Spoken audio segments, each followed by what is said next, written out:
Hello and welcome, people, to the Attacking 2 podcast. We are back this week with a new episode. Joe Tweedie joins us. If you don't know him, what are you doing in your life? He is a very famous, I would say, Chelsea Twitter person. You can read his texts and you can find him on Twitter at Joe Tweedie. He's on the podcast to discuss today the performance from the weekend, which was a very bad one, but at the end we got the result. So what do we make of that? We have a load of underperforming players, and is Sarri out? Is Sarri in? What will we have to do to make adjustments maybe for Sarri to make him stay? All that will be discussed in this episode. So we end this intro with one question. Are you listening? Damn.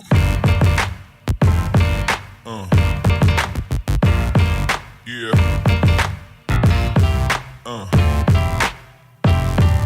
All right, this is the start to a new episode. I'm very happy to have Joe with the first question on here.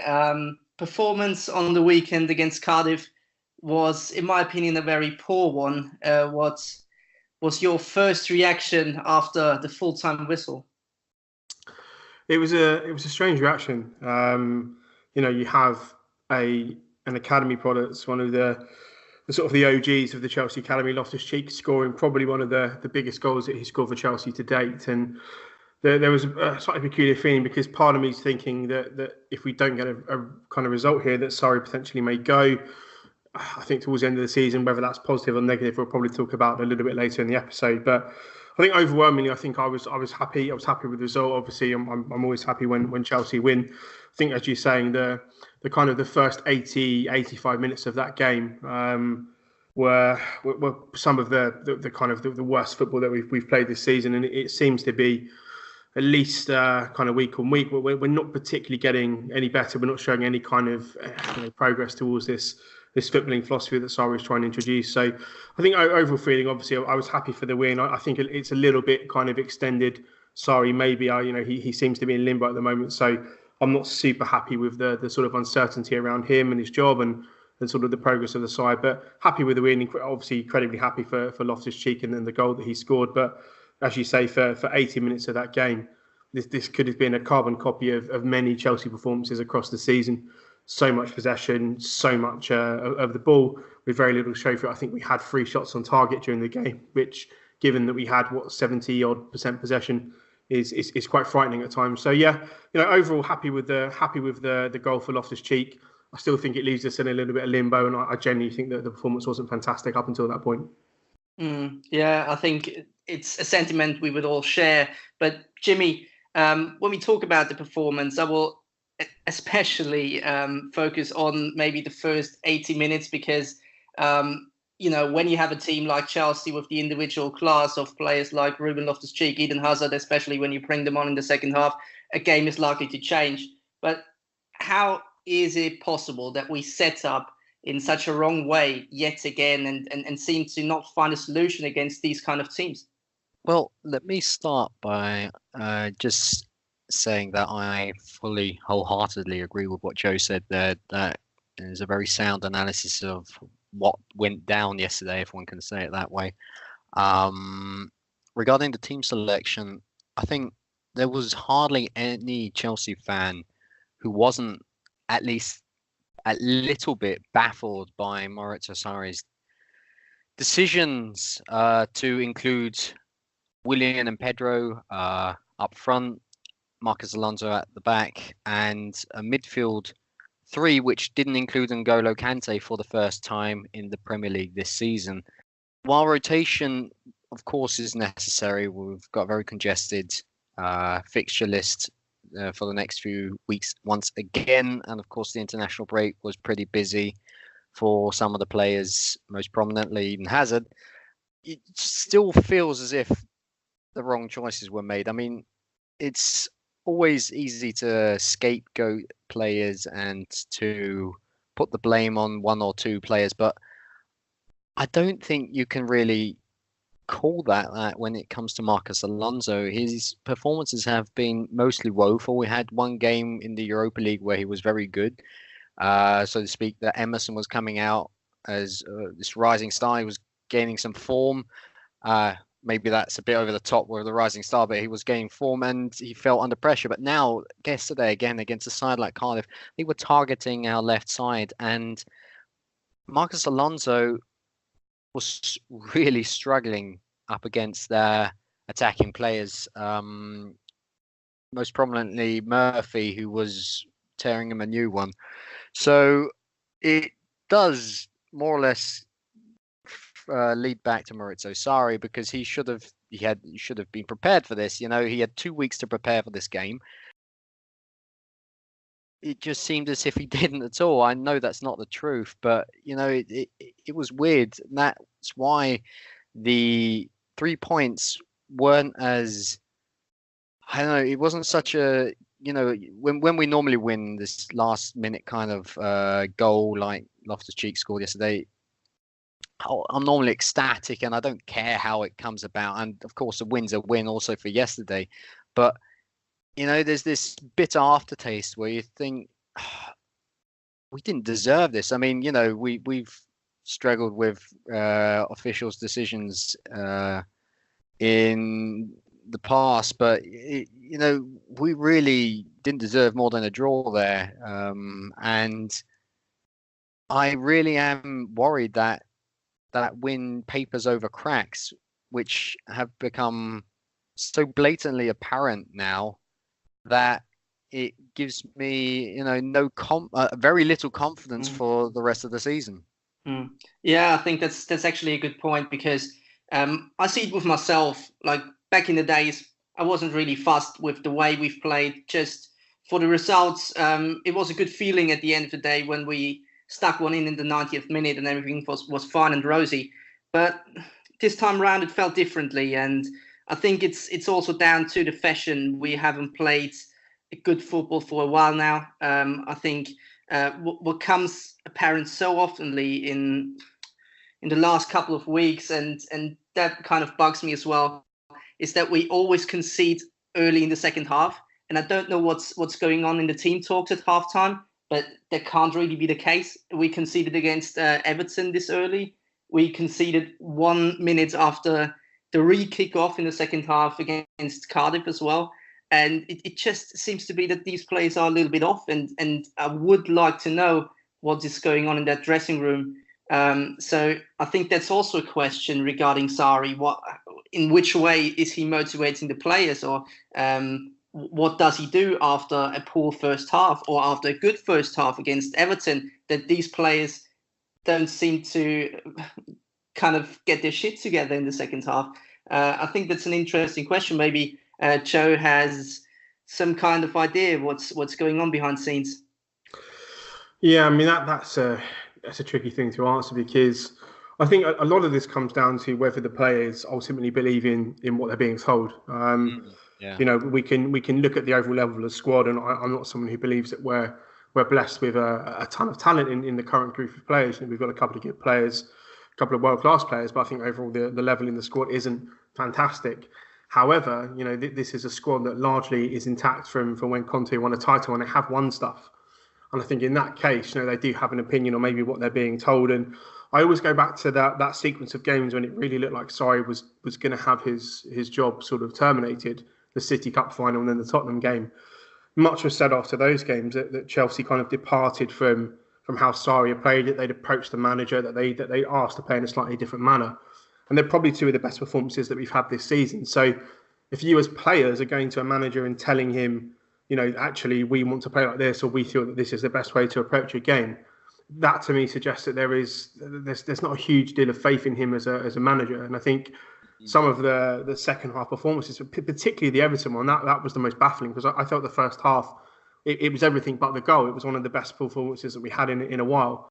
But that sort of total capitulation in the second half, mentally and technically, and we looked like we'd had all of the kind of tactical instructions stripped from us, was completely unforgivable. And I think we see it quite often this season, is that for some reason we come out in the second half and it's not the same. And it's almost as if, like, if the way Sarri approaches the game doesn't kind of result in a goal in the first half, or we don't make the breakthrough, it's almost like the players lose confidence in him, and in the second half, whether consciously or subconsciously, that they kind of switch off. And I think it's why we can see so many early goals and why it's so difficult for us to kind of raise our level to make comebacks in these games. I think this is the first game in a long while that we've actually, we've taken that we've actually come back to actually win a game. So, that I think that also says a lot. So yeah, I mean, I think a lot of it reflects on the players. I don't think at this point in time they have a huge amount of confidence in Sarri. And yeah, going back to sort of elements of the Spurs game and elements from the City game, where they were apparently kind of on the front foot with what they wanted to do, I think it just reflects a little bit of a lack of belief in what Sarri's asking them to do. And if they don't make the breakthrough, I feel that they kind of shrink in themselves a bit, which isn't fantastic. But again, it's something that the manager should be addressing, and I don't think he has the capability to do so. Also, with confidence and faith so low, especially around the fans as well, you got the impression once something goes wrong in a game, everything can turn. The fans can turn on Sarri if they haven't already, and things seem to go in the wrong direction. And it's always down to who scores first, which way a game goes. Like against Cardiff, you can turn it around, but if that happens, let's say against even a mid-table side, I wouldn't be sure if we got even a point. Yeah, I'd agree. Jimmy, when we talked about the team down tooling again, and when we talk about certain players not performing for Sarri, and then the fans get on Sarri's back and all that, do you think a loss or even a draw would have, especially with that kind of performance the players put in, meant that Sarri would have gotten the sack? It's always difficult to say whether that would have definitely happened, because one does get the feeling that the club's trying to pursue a new course. But a trigger-happy pass would point towards that having happened if we wouldn't have turned things around. So generally, I would say yes, especially with that kind of a performance. That the level of performance was atrocious. I mean, it really was, and we've had some really bad games this season, but that was what I think why Sarri's future is still hanging in the balance despite this being a win. For me personally now, and I'd like to know if you two agree with this, is that while there had been, this regressive phase happening, like after a very good start to the season, then this slump came and nothing was working. And then before the international break in February, Sarri started to turn things around. So he started to actually make changes. He started to make some adjustments to the squad so that he gave Emerson a chance ahead of Alonso. Was making the right substitutions because his in-game management wasn't always too consistent. So it was really his first subs were Callum Hudson-Odoi, Ruben Loftus-Cheek, and it seemed like a step in the right direction. And despite results not necessarily going always, our way, and the play not always being perfect, I was actually confident that Sarri could turn things around. But one game where the team selection was atrocious and his in-game management was once again lacking, it feels like there's two steps backwards again. I don't know. How do you feel in this regard? Yeah, I mean, I think I'd have to agree on that. I mean, I've had issues with him for a while now, and it's not sort of traditional kind of, he doesn't wear a suit, and he, all these sort of weird kind of accusations that people have against him.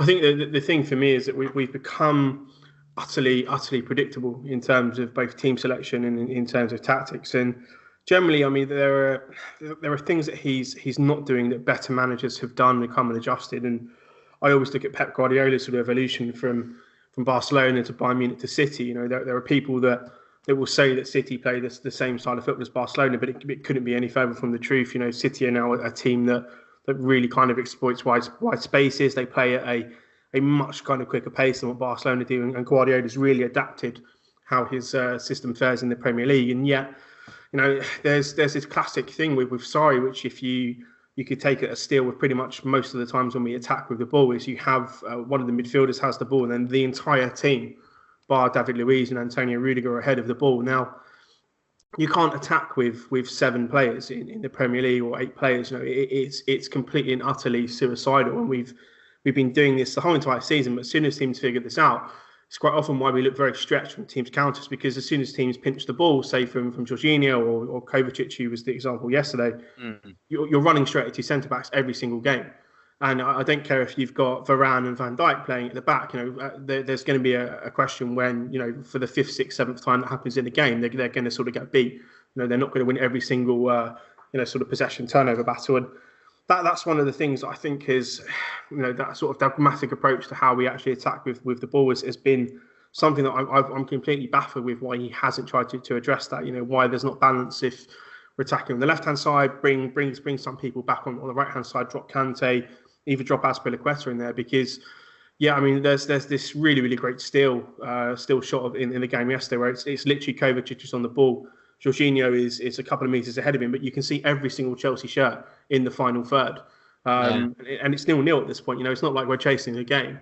And this is sort of one of the fundamental things that I think he's not changing. I'm right. I've wanted him to adjust. I've wanted him to make the relevant changes, but he seems to not feel that his football needs adapting to the Premier League. And I guess my point being that Klopp and Pochettino and Guardiola and managers who play similar style of football in a better manner have all adapted how they play to the Premier League. But Sarri still continues to kind of push down this pathway, which looks like he doesn't need to adapt. And, as I said, for all the will in the world, I would love to have seen this style of football at Chelsea come off, attacking, fast, direct football. Everyone would love to see that. But it's just a question of how you implement it. And I think his reluctance to change some of the kind of the mannerisms and the positional plays and how we particularly how we kind of attack effectively is one of the big reasons why we kind of are where we are. But no, I agree.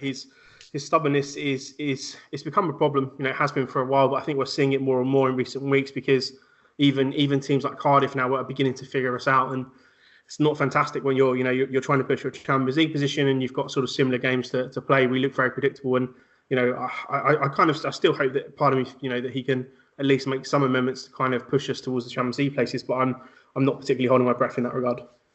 Yeah, I mean, for my part, I would say, the tactical side is one thing, and of course there are certain mistakes being made over and over again. Yeah, and it kind of worries me. But I think it's not my main point of criticism, because we've said it at the start of the season. Well, he said he needs half a year of adjustment, or how long ever. Certain fans, and I think also myself, would have been fine for a year of adjustment if we would see certain improvements.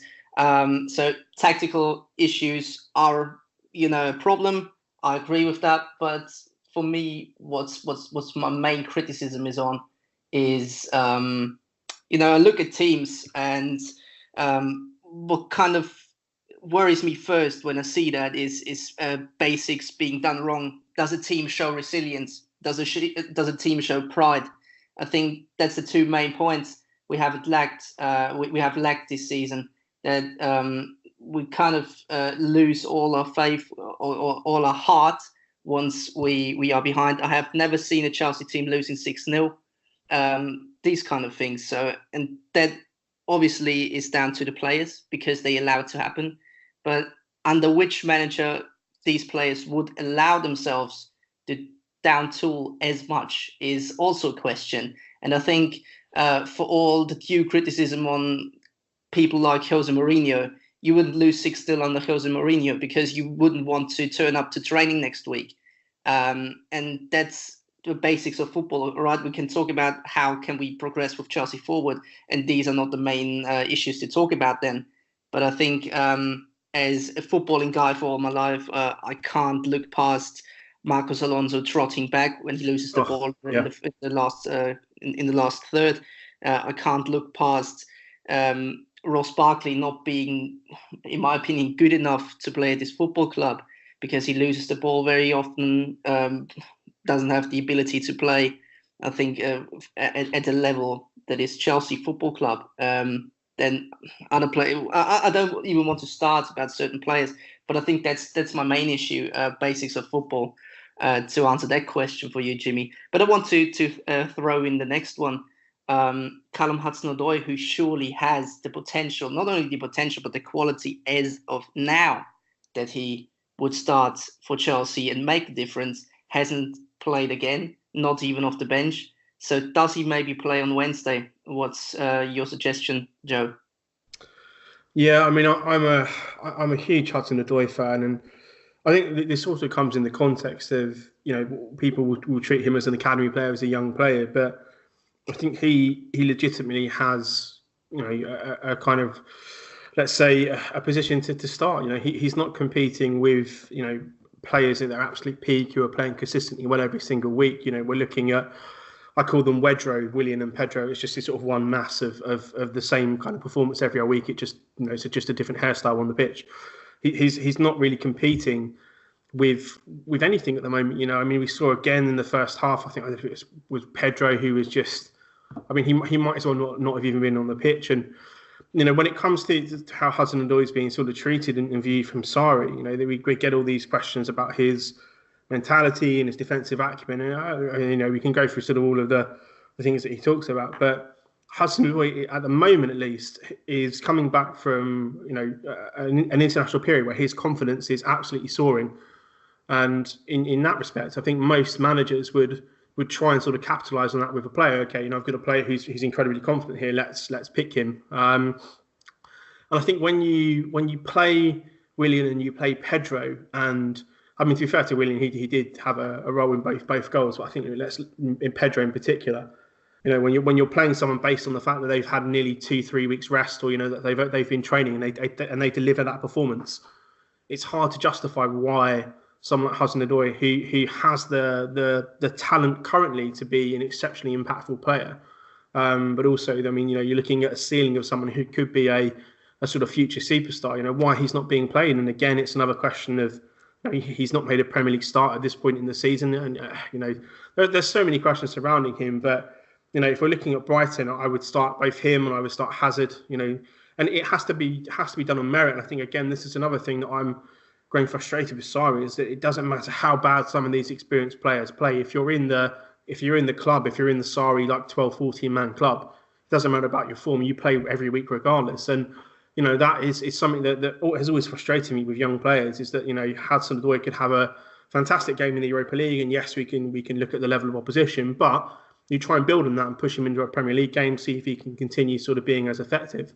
But, he could have a 12 out of 10 in the Europa League, score, 7 goals, get 7 assists, and that he's going to be on the bench in the next game for the Premier League. So it has to be a bit more meritocratic for me. I hope that he does play on Wednesday. You can see his sort of face during the game that he's I think he's getting fed up, just sort of sitting on the bench. And again, it's not like he's got peak Arjen Robben and peak Ribéry and peak Hazard and peak whatever winger you want ahead of him.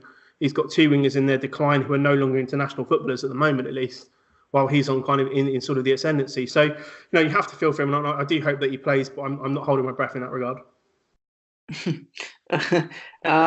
Well, Andy, can I add something there? Yeah, sure. Because when we were talking about the game yesterday, I mean, what was blatantly obvious was that Cardiff, or Neil Warnock, was doing his homework, did his homework, because they saw the teams that Chelsea struggled against, barring, let's say, Manchester City, which were deep-lying defences. We just cannot cope with that. I mean, I know we won, but it's not something that one can't say it was lucky. It was lucky, and normally we've been losing against these deep-lying defences, and we have no width. I mean, Willian and Pedro, they only cut inside, and if they do it, they either lose the ball or overhit the cross or just pass back. Very rarely does it happen that something actually arises out of their attacking contributions. Must be said, I know that Willian, as you said, Joe, did have a hand in the goals yesterday, but no, that's more about the consistency. That just isn't the case. And we are still talking about Cardiff, with all due respect to them. And Hudson-Odoi is a player who can provide that width. Hudson-Odoi is a player who's in form, who's just made his debut for the senior squad of his country. He has the ability to go past the byline, square it. His crossing ability has been very good. We've seen that on multiple occasions this season. I just cannot understand how Sarri cannot see this. The only explanation I have, and did mention it on Twitter the other day, is that there must be something between them. Something must have occurred. Something must have happened that Sarri doesn't want to field him, whether it's his age or that Hudson-Odoi said something he didn't like, or that he wanted to even leave. Maybe he wanted to leave, and that's something that Sarri doesn't like, which is a bit ludicrous. I really do think there's some spat between them. Could that be an explanation? Because Hudson-Odoi deserves to start at the moment. There's absolutely no question about it, in my opinion. Yeah, I think he has shown some attitude in the transfer window. Maybe something Sarri didn't like. Then also the pressure from outside, from the fans, from the media, that he has to play Callum Hudson-Odoi. It becomes also a bit embarrassing if you earn your first England cap before your first Premier League start for Chelsea, and that will obviously build the pressure as well. So I think that could honestly be the scenario that Sarri wants to prove a point here. But one challenge I'd like to make is we have discussed that before, that underperforming players are a problem for Chelsea. So if we each have one player from the weekend's lineup, which we don't want to have in the lineup at Wednesday, which player would it be? So each one of us gets one player to name and the reason why, and which player should play instead of him. So I will start here as I'm speaking at the moment, and I would say I would like to have Ross Barkley out of the team and Ruben Loftus-Cheek inside the team. Reason being, obvious. Just Ruben Loftus-Cheek being a player who is also, well, he came back from an injury, so maybe for 90 minutes it's not the right solution, but at least for 60 minutes he brings an awful lot to the team, brings physical presence, has better passing than Ross Barkley, and just drives the ball forward, and we seem to have more creativity in the last third with him. Joe, which player would it be for you? I mean, I'd like to universally get rid of Marcos Alonso, not just from this but I'll leave it for a second. I think my one would be Gonzalo Higuain and bring in Olivier Giroud. I generally think even if Giroud isn't scoring, that there's some sort of method to the madness of why he's won a World Cup for France, why he is revered as such a good team player. And I think we're a better team with him in the lineup. I think he links play better. I think his hold-up play actually allows us to fire the ball into him and actually progress up the pitch. I think his kind of link with Hazard, and I think he's shown some great link play with Loftus-Cheek as well, is better than Higuain. And I just generally feel that Chelsea kind of always look better when we've got a focal point in attack, and it doesn't matter what kind of style of football we play. I feel that if we have a reference point, we actually tend to play a bit better. And, after the back of the game he had in the Europa League, I would have felt that he would have had an opportunity in the league to kind of continue that form on. Again, it comes down to sort of meritocracy and whether you're in sort of the Sarri club or not. But I would like to see Giroud play, because I do genuinely think that with him in the side, we look a lot more fluid, and I actually think that he is a better fit for the side than Higuain at this point in time. I'm kind of curious which one Jimmy picks, but I expect Willian. I just want to say that I think that's something that many don't see, because Joe mentioned that with the fluidity of our attack. It's crazy that Olivier Giroud is actually giving us more fluidity in attack than Gonzalo Higuain, who's been playing this system or played that system for a long time. But it's just the case. I agree, and I didn't want to see it for a long time, but there's no point going on with Gonzalo Higuain when he's so obviously out of form. So yeah, fully agree with both choices. Now, I'm not going to take the obvious ones of Callum Hudson-Odoi for either Willian or Pedro, or Emerson for Marcos Alonso. I'm going to go a step further. I'm going to say I want Antonio Rudiger to be on the bench for a while now and have Andreas Christensen get a try. Antonio Rudiger, let's face it, he should have been sent off yesterday, if you ask me. I mean, that a lot of referees would have just said, yeah, last man, clear goal scoring opportunity that could have come about. He's got to go. No idea how it didn't happen. Good for us, no doubt, but he's been very much out of form, and David Luiz is always good for a mistake. I know that, but the thing is, when you saw yesterday, what's the strike again, Cardiff? Niasse. Niasse, right? Yeah. So Niasse, he was constantly pressing Luiz. When Luiz was on the ball, he constantly pressed him because Cardiff knew, and Neil Warnock knew, of course, as well. If he's on the ball, he can bring those crossfield passes up to the man, to Gonzalo Higuain or one of our wingers, and that is dangerous because that can play over there, cut through the defense, and they're vulnerable. Antonio Rudiger, I love the guy a lot. He's a very lovable guy, and he's strong and very physical, and that's great. But while he's out of form, he's on the ball. When he's on the ball, you see his passing sometimes yesterday, and not only yesterday, but generally, he's dreadful. His passing is woeful compared to David Luiz.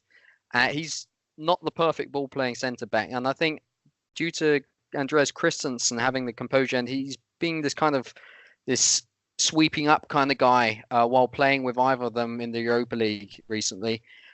He's defensively solid. He seems to have overcome that dip in form which he had after the Barcelona game last season, which left him rattled for quite some time. And he's on the ball. He's 10 times better than Antonio Rudiger. I'm not saying get rid of Antonio Rudiger because I think he's generally really good for this squad, but I think he needs to be on the bench a bit because he's been overplayed. He played for Germany as well during this international break. He needs a rest. He needs some time to reflect. Andreas Christensen is ready. There's no, correct me if I'm wrong, lads, but he's not had a mistake this season. He's not put a foot wrong. No. Not that I can remember. And I think with him and David Luiz providing that outlet which we need if, the defense of the opponent is once again sitting deep, that would be perfect. I think that would already be a great choice because, as you said, Joe, when we are defending high up the field, Andreas Christensen, I think his positional awareness is, first of all, much better than Antonio Rudiger's.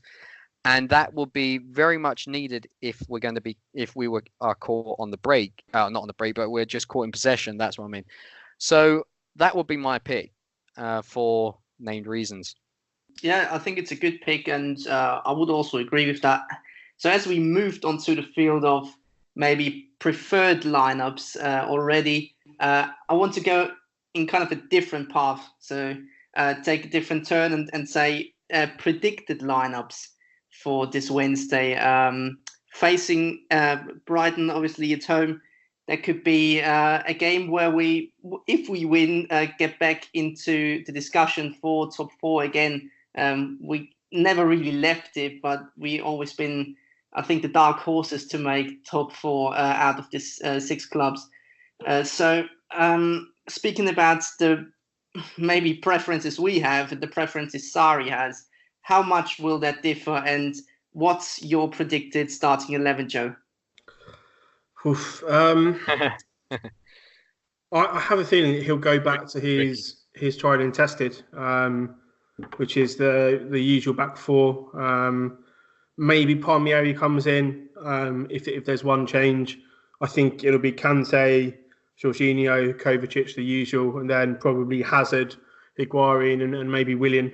If it's what Sarri's going to pick, I can't see too much change from him at this point.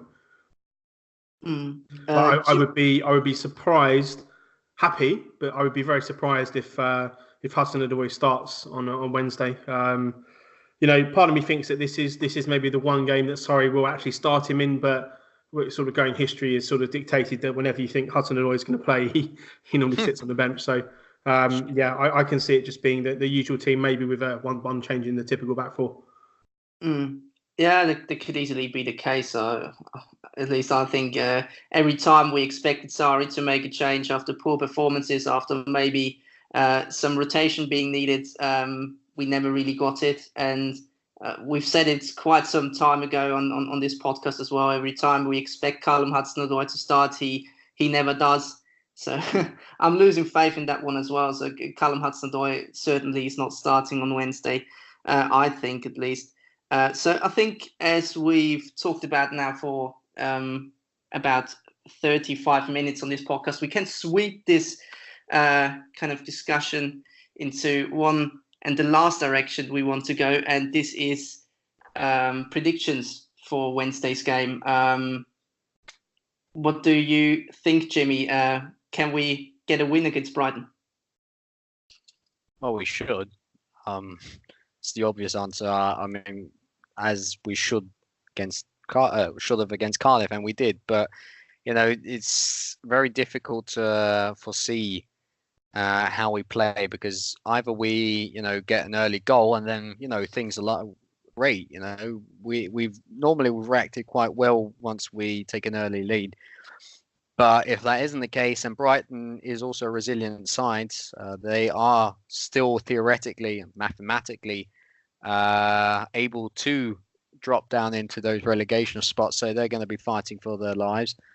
It won't be easy. I do think we're going to win, because the last times when we've done these predictions and I've been pessimistic and said we'll draw, we'll lose, it always happens. So I have to be optimistic this time.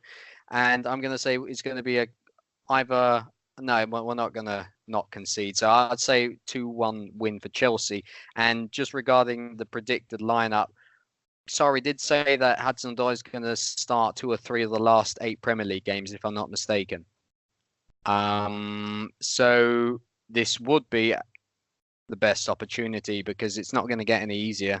And I think he'd rather start him against Brighton than against West Ham or any of the upcoming games like Man United. So this does seem as if it is predestined, this game, for Hudson-Odoi to start, especially as he was rested. So there's absolutely no excuse for Sarri not to play him on Wednesday.